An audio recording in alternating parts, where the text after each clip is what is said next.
Good morning, good afternoon, good evening, everyone.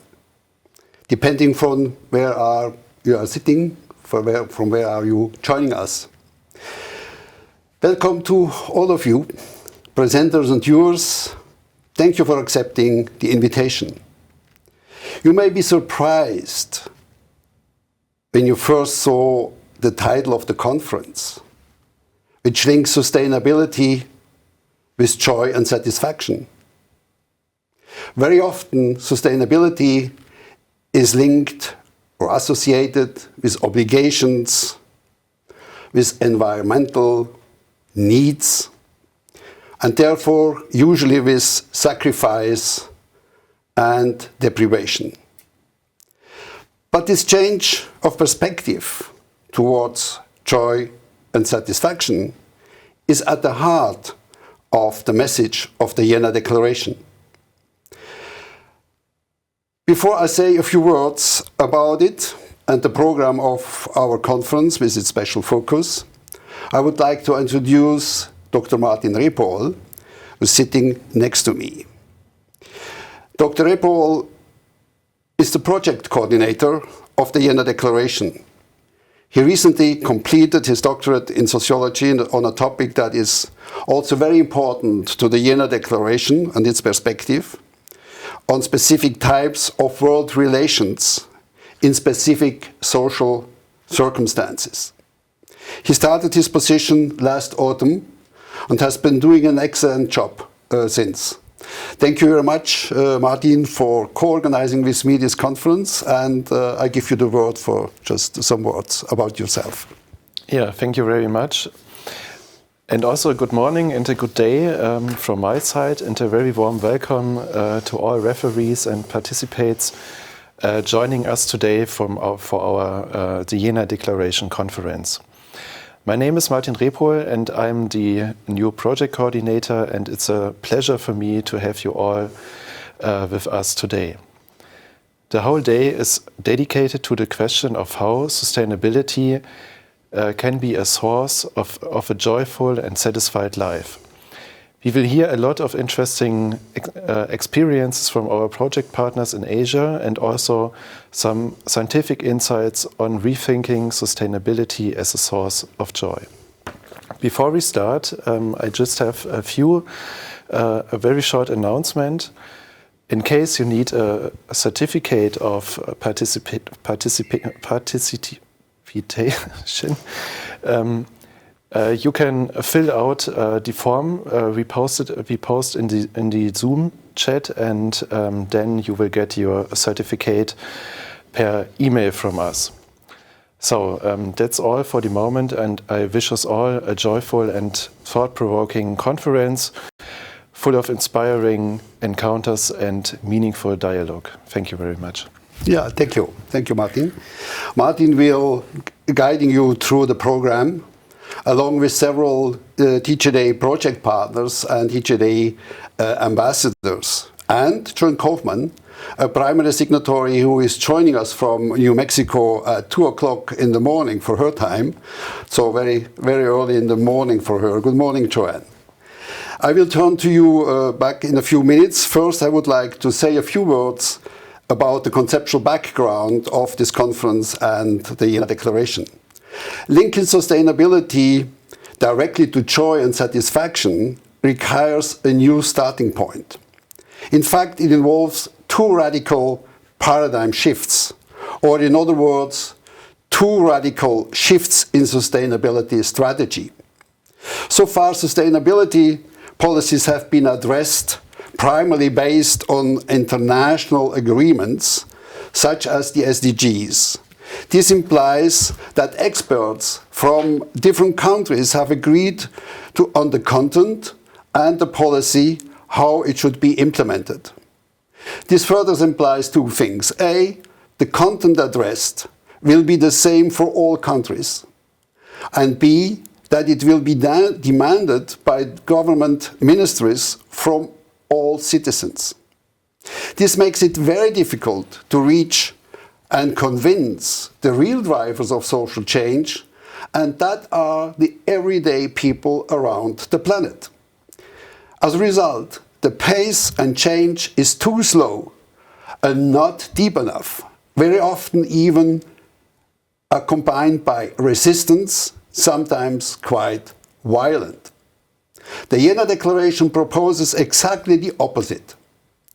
We want to involve everyday people, the citizens of the planet, from the very beginning.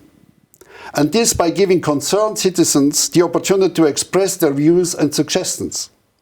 We want to stimulate this process and initiate a broad global process from the bottom up. In short, we want to strengthen bottom-up processes and not wait for the unlikely success of top-down strategies. The second characteristic of the dominant strategies is their environmental orientation. Instead of understanding nature as our environment, the Jena Declaration starts from the premise that we, with our body, are part of nature. Therefore, nature is not our environment. It's the world of which we are part ourselves. We don't want to protect the environment. We want to protect ourselves to make healthy life forms possible for all and everyone. And the way we share nature depends on our cultural background in which we are embedded, and all our activities are embedded. Consequently, culture must be the starting point for all sustainability policies and research. This is because we first need to know how the actors concerned see their situation themselves in a global perspective. Cultural values are of fundamental importance here. They guide people's everyday activities and the meaning they attach to the elements of their life situation, including our natural basis.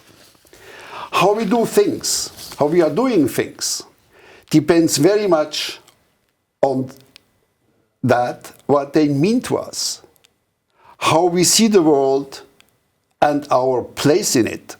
So that's very crucial for all kinds of sustainability policies and research. If we want to change now problematic ways of doing things, then we first need to understand their cultural embeddedness. From there we can aim to develop a culture of sustainability that needs to be connected to the pre-given everyday culture and not alien to it. From there, the Jena Declaration postulates the second call for a paradigm shift, a reorientation of sustainability policies and research. The currently dominant logic from nature to culture, from the environment to the society, or ways of living must be reversed, from culture to nature. We therefore need different strategies for different cultural worlds.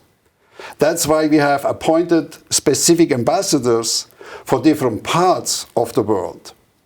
I would like to give the TJD ambassador from Asia, Anand Raju from India, the opportunity to say a few words of how he sees his role in spreading the TJD messages in Asia. Anand, are you there, please?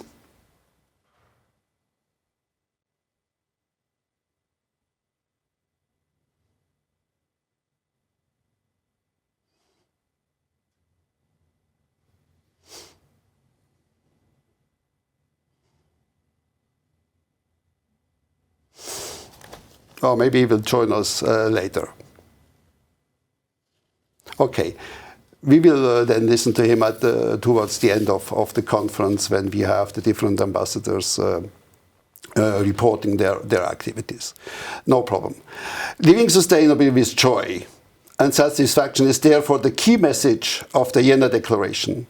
It calls for concerned citizens to join hands, become communities of like-minded people. This calls for creativity and new aesthetics, a new aesthetic that changes the notions of a successful life. So far, success has been linked to material wealth, with an exorbitant use of resources by a chosen few, often undermining the possibility of a healthy way of life for all. To develop ways of doing this, we need a lot of creativity and not so much pressure. This could and should be the prominent role of the arts and of all creative citizens, to create or design new, joyful and satisfying ways of living. I hope that this conference can help to build support for a global movement in that direction.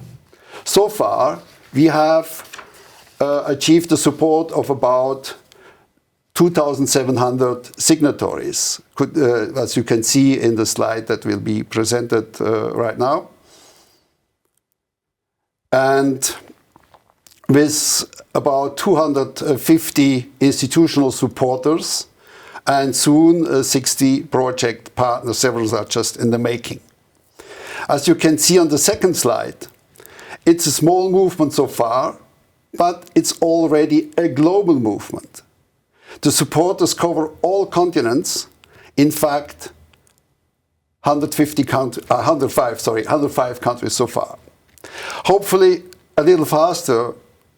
With this small but widespread seed, we can grow, and we can grow globally. Hopefully, a little bit faster than so far, leading to a deep social transformations around the globe through many new forms of joyful ways of living.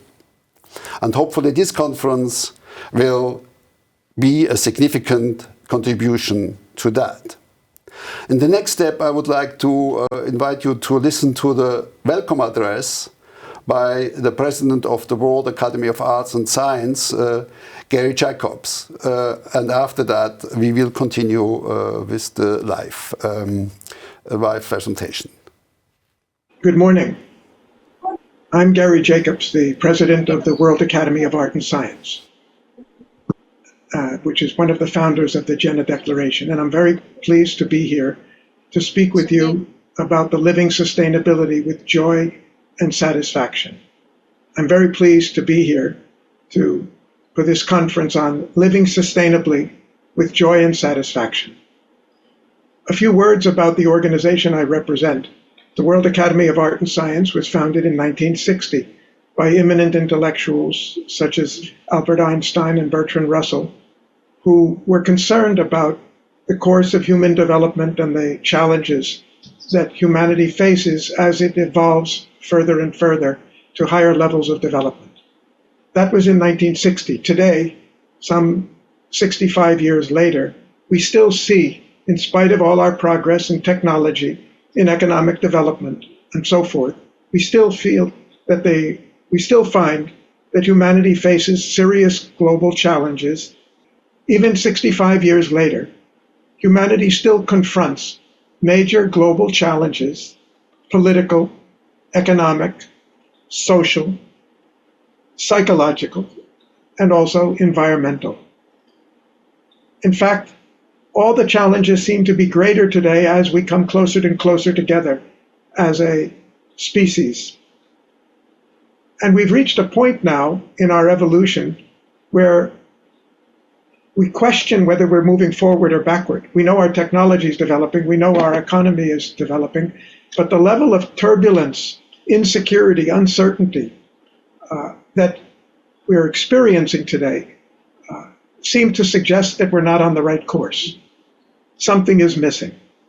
There's some lack of balance in our relationships with ourselves, with the rest of humanity, and with the planet we live on. We can say then that the course of our current course of action is really not sustainable. We need to find and restore balance. We need to restore harmony not only with nature, but with ourselves and with each other. The World Academy has been working in recent years with the United Nations Trust Fund on Human Security on a project to try to look at how do we restore that balance? How do we restore a development paradigm that fully addresses basic human needs?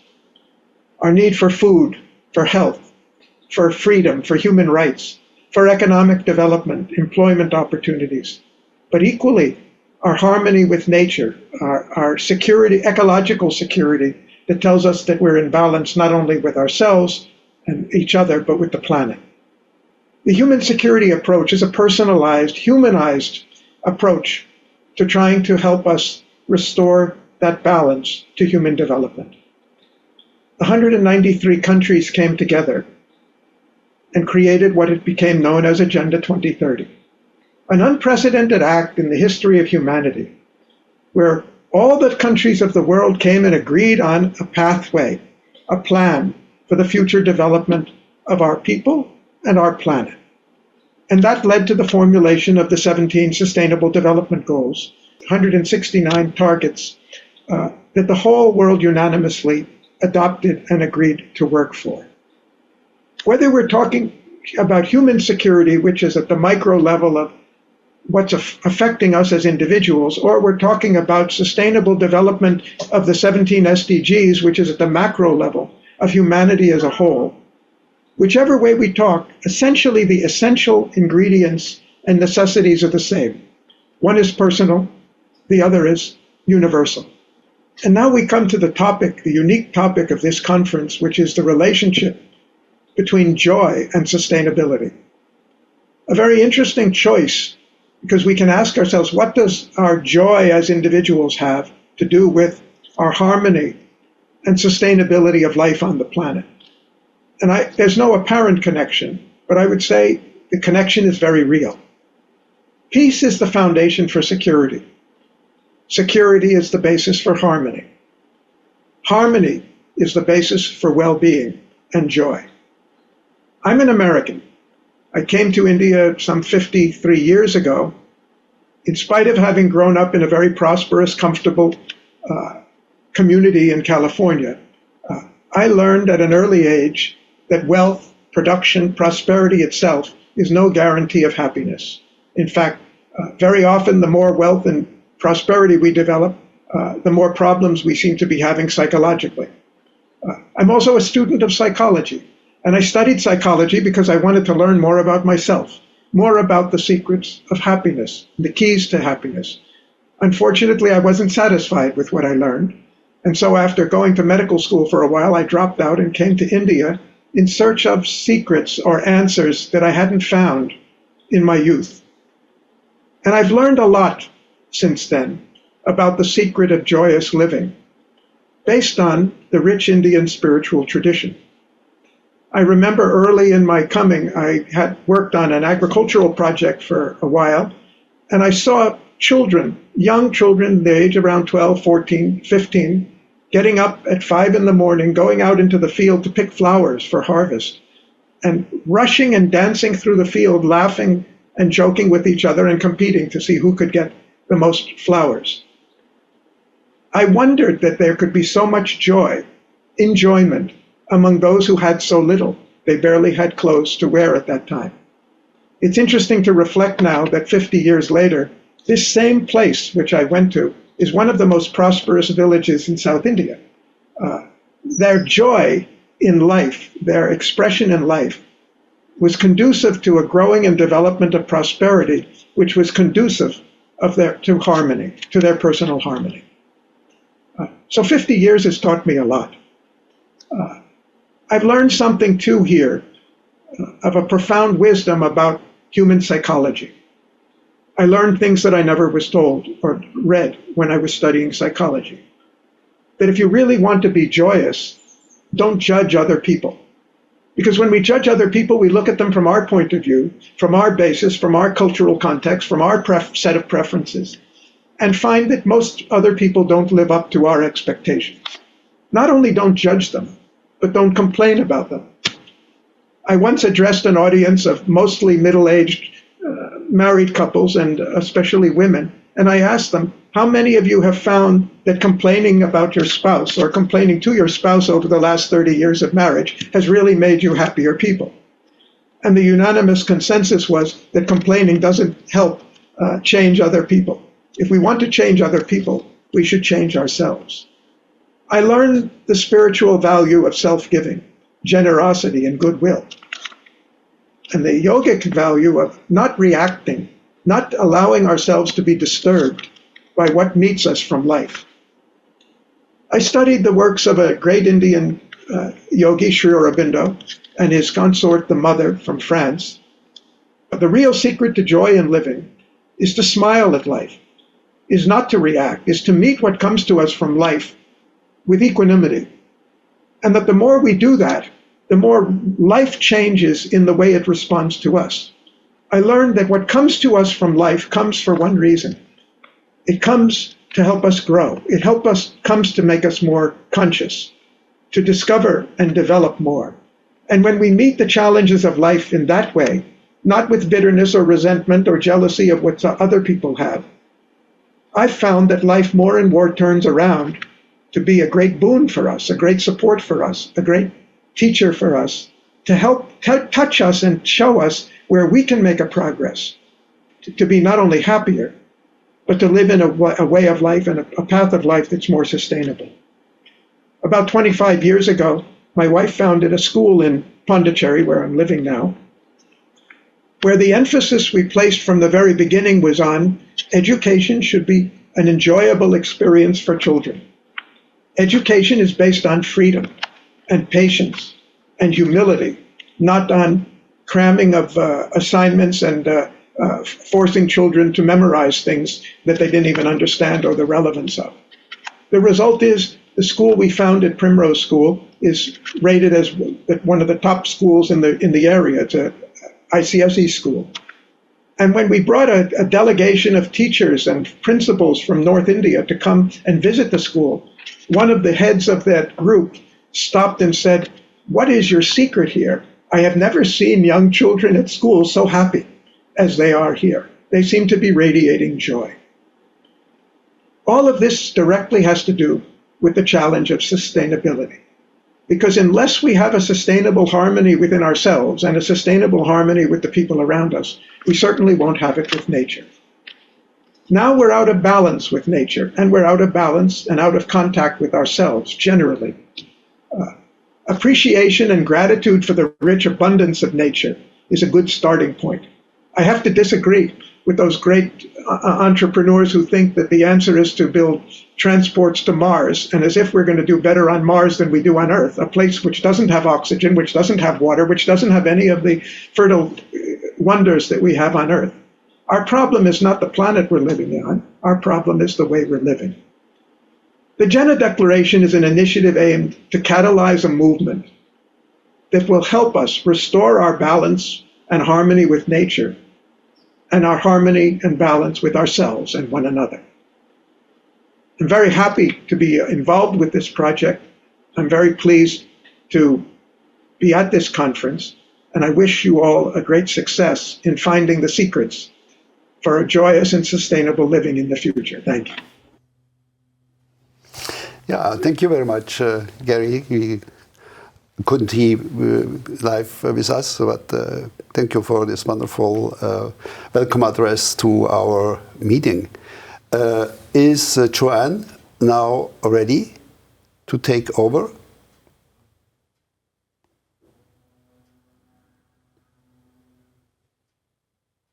Joanne, can you hear us?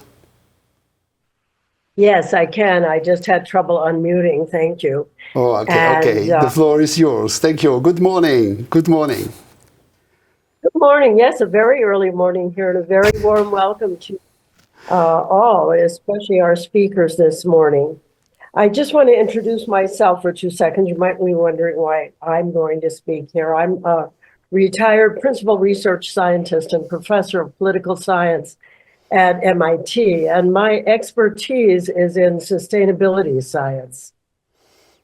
That is promoting transdisciplinary and open participatory research and scholarship on complex sustainability issues like climate change and biodiversity and the things that we'll be talking about today. And the reason that I mention this background is to talk a little bit about the transfer, the growth that we've seen in exploring these issues of sustainability that have moved us from rather strict scholarship and academic silos into a much broader field, the kind that Gary has talked about and that Professor Werlen introduced us to in the very beginning. So this work began more than, I would say, a quarter century ago in partnership with three major universities, research universities that I was affiliated with, MIT, the Swiss Federal Institutes of Technology, and the University of Tokyo, that formed a global alliance to work on these issues in research. And that grew out. That research was very difficult to launch back in those days and to work broadly across disciplines in a transdisciplinary way. And that is how I became acquainted with the work of Professor Werlen and the development of the Inde Declaration. Actually, even before that, in 2020, when we were developing a concept paper that laid the foundation for this declaration. At the 2020 conference, that was a conference on humanities and social sciences for sustainability. So it's growing out now.